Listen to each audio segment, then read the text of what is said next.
I decided to do my final project on the campaign, presidency, and strengths and weaknesses of Abraham Lincoln.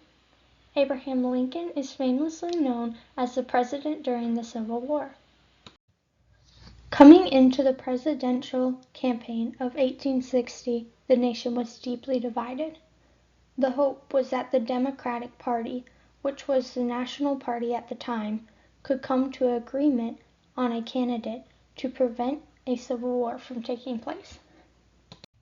Unfortunately, after the convention met twice in the spring of 1860, they could not come to an agreement on a single candidate.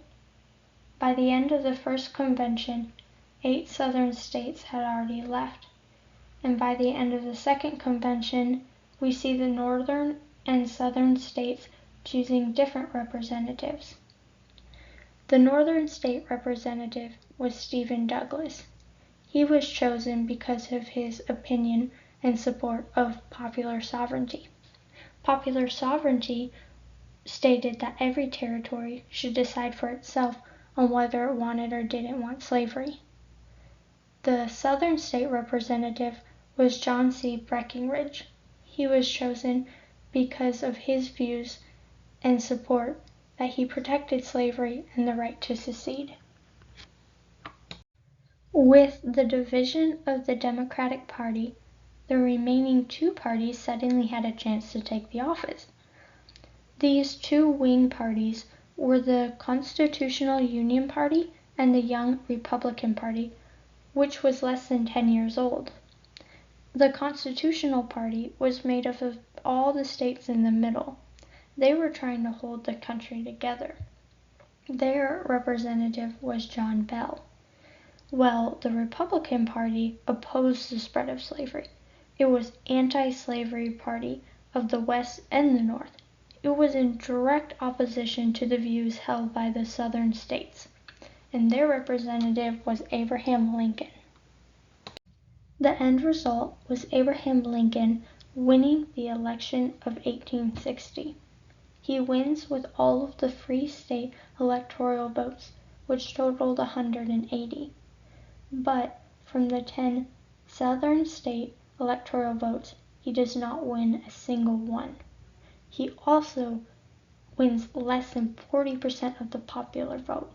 Despite all of this, he is the first Republican president. Before becoming president, he was relatively unknown. He had only served 1 term in Congress. He was a self-taught lawyer. He had worked on a flatboat, surveying, mill, in a country store, and a postmaster. And he was a captain of the militia. Abraham Lincoln was the 16th president of the United States. He was elected twice and served from March 4th, 1861 to April 15th, 1865.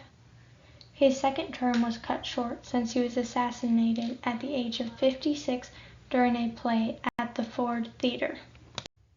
Lincoln's victory is met with immediate opposition from the southern states. South Carolina became the first state to leave the Union or secede on December 20th of 1860, even before Lincoln's inauguration. By February 1st of 1861, Georgia and all of the Gulf states from Florida to Texas joined South Carolina in seceding. Then, on February 7th, the southern states meet to write a new constitution and form the Confederate States of America, electing Jefferson Davis as their first president.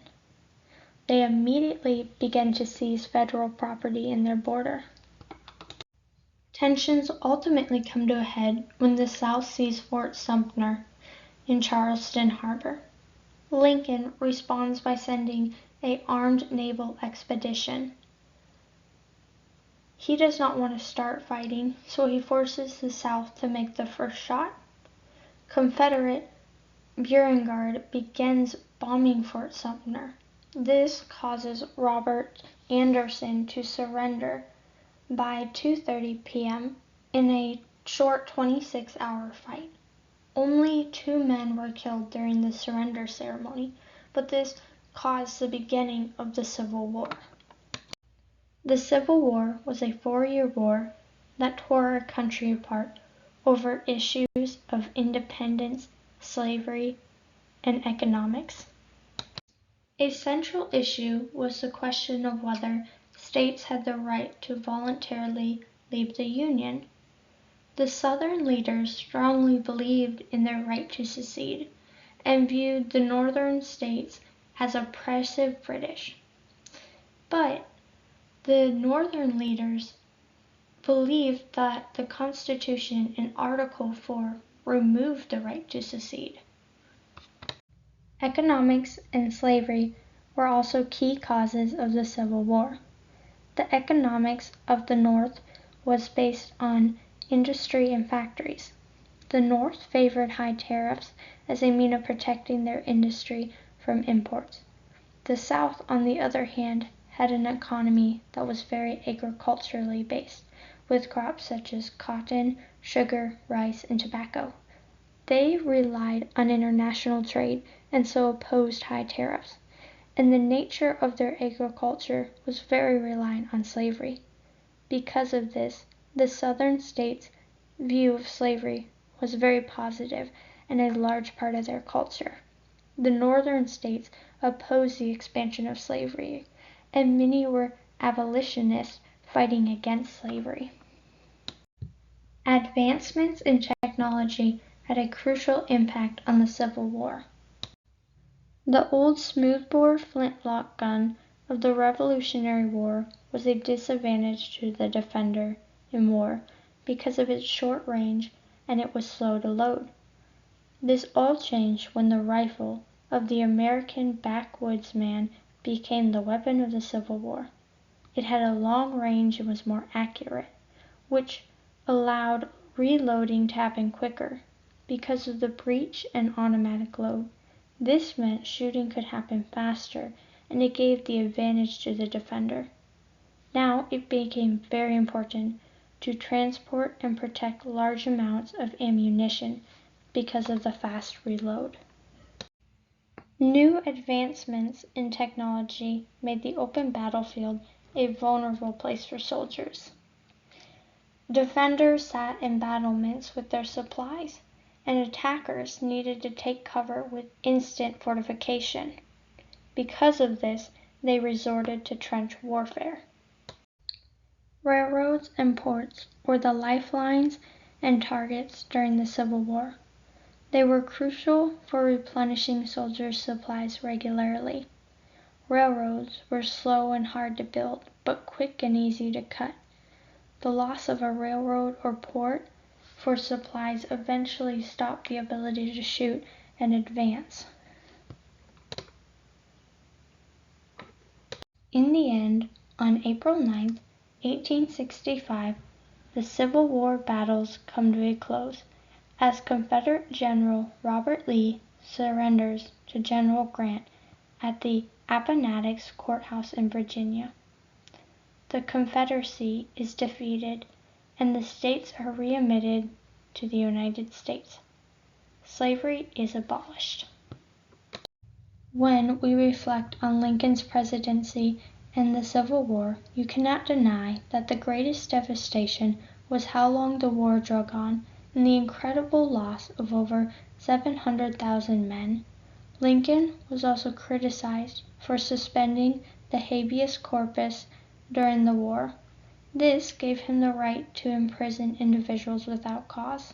Lincoln claimed that according to the Constitution, Article 1, Section 9, he had the right, but many opposed this use of power, and finally, in March 1863, Congress granted Lincoln formal power to do this.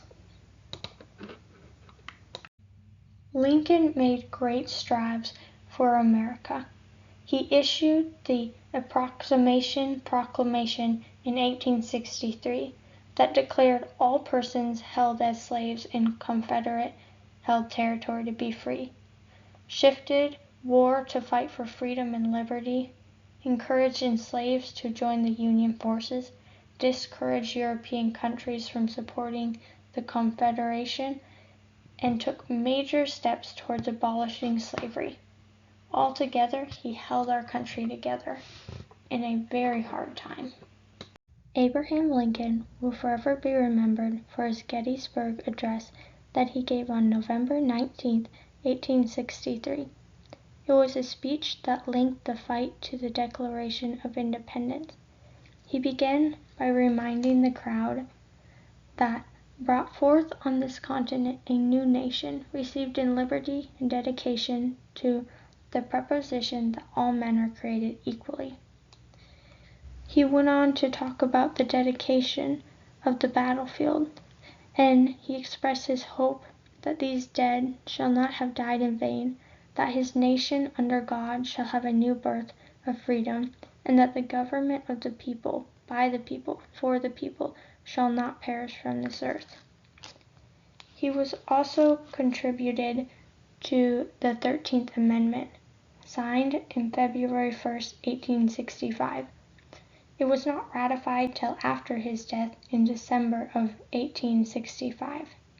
But this amendment ultimately abolished slavery across the U.S. territory.